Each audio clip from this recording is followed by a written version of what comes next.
3 days. Because it was so shocking and so transforming. It was, yeah. What were you going to say there? Well, the whole thing around direct experience too, I think like many things that we have in our consciousness, we do, and I'd be interested to hear about this, because it seems like in the process of gnosis there's this knowing and being that go together, right. and that we're probably going through a series of direct experiences constantly throughout our lives, but they're not always a big dramatic healing, but there's these little direct experiences. Probably every time we connect and we take ourselves to a higher level of vibration, something had to influence that. Well, and I guess the question is, even after that happens, it's, you said earlier that some people aren't even aware of their direct experiences, and I think many of us may be having them throughout our lives and don't always call them that because we've people been definitely conditioned. have them, definitely. But it changes your life. It does change your life. You can't go back. Right. It's one of those situations. And that's what I'm saying. Like, through as we go through the journey, our life journey, we go through an amazing change from when we were 16 to where we are now. That there must have been a lot of little experiences. You couldn't go back to where you couldn't thought go before. back there. No. Yeah. Yeah, and then it's a tricky thing, but all that it matters is that you know so deeply in yourself. You don't have to search anymore. Right. There's nowhere to go. There's nothing. You don't have to read the books anymore. You don't have to do any of it. That's gone. Everything falls away. None of it's important anymore or means anything to you. I mean, it's beautiful, but it just falls away. Because a lot of what people are searching for, you found. Right. But then you might forget it. And then you start searching again. Well, yeah, you don't ever forget it. It just takes a second to come back to it. Yeah. It's always there. It's Yeah. not like you have to even come back to it. But at the sensory level, to, return a bit more strong or whatever. And we're never done. There's never a done Yeah, part. Well, there's never a done period, because Right. as long as we're in the body, but there's a done in that the searching stops.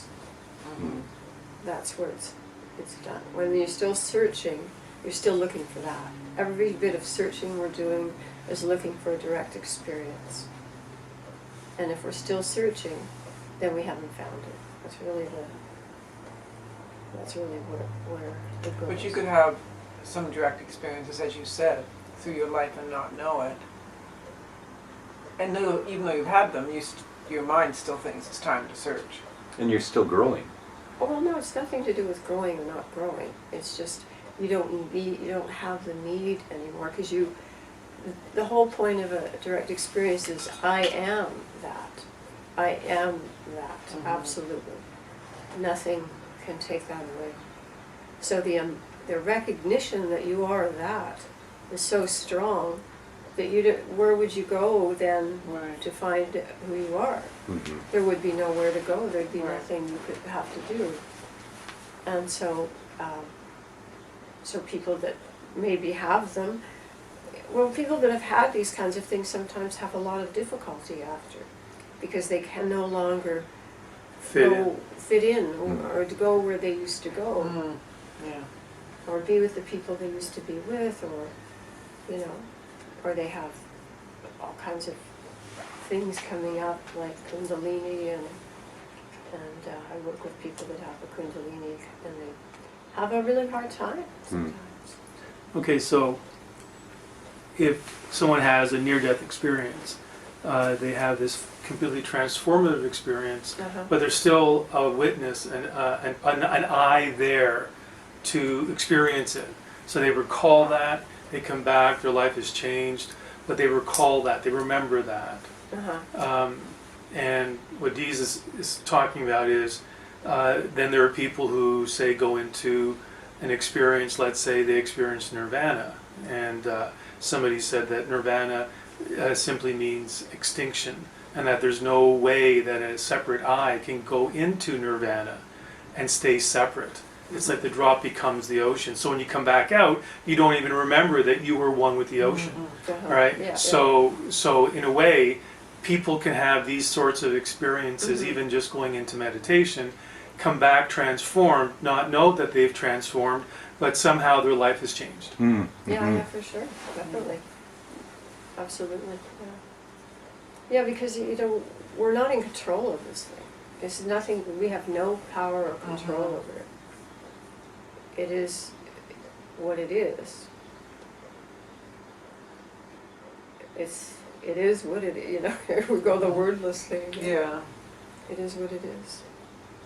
And as far as the I disappearing, well, what happens is in the recognition that you and God are one thing, there's a sort of a scale you could go down where you might start with I am me, oh my God.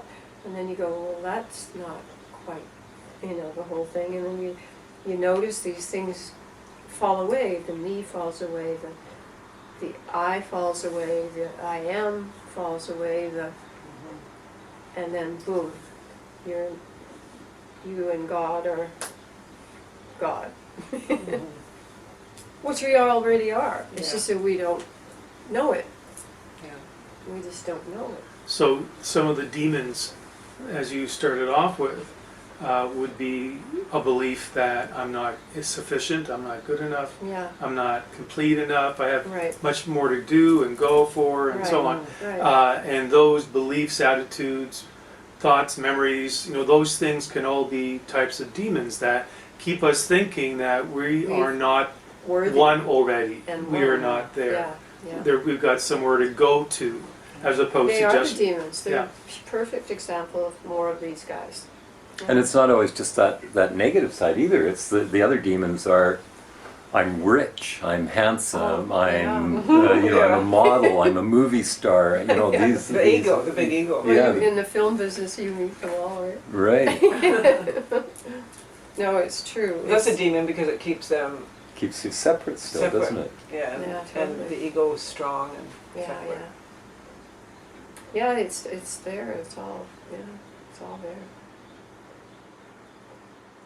So, And that's- so what you're saying then is if one is coming from a state of a deeper affinity with who they truly are, then the inclination is to have greater compassion for everyone, no matter who they are, because you see them as your own self. Is that right? It can be.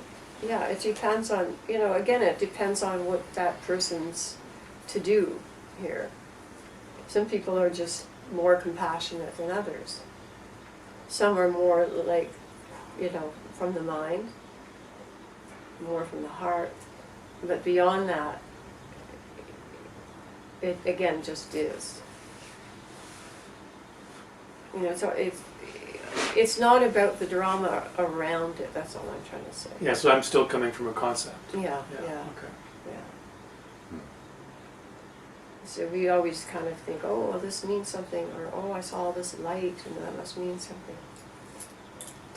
Isn't that it doesn't mean something? It shows us a little glimmer of who we are, a little glimmer of light, a little glimmer of, oh my God, we're bigger than what we think. Because we're usually getting mirrored back to all the other stuff, the darkness. Well, and that's what's been kept from us too, I know. because it's self-empowering. Yeah. And that's the last thing that the people in control want, is Yeah. for all of us to learn the tools around self-empowerment, because then we probably would not agree to go to work for them and make them very wealthy anymore. Yeah. That's true. But then there's always a lesson that we have to walk through in all of that, right? Even though it looks like that guy's having, a bad guy. Right. It's still a judgment in It's there. still a isn't it? judgment, and we have to burn in the fire again. Whether it's be a guy at work, or, yeah, Hmm. yeah, it's always that.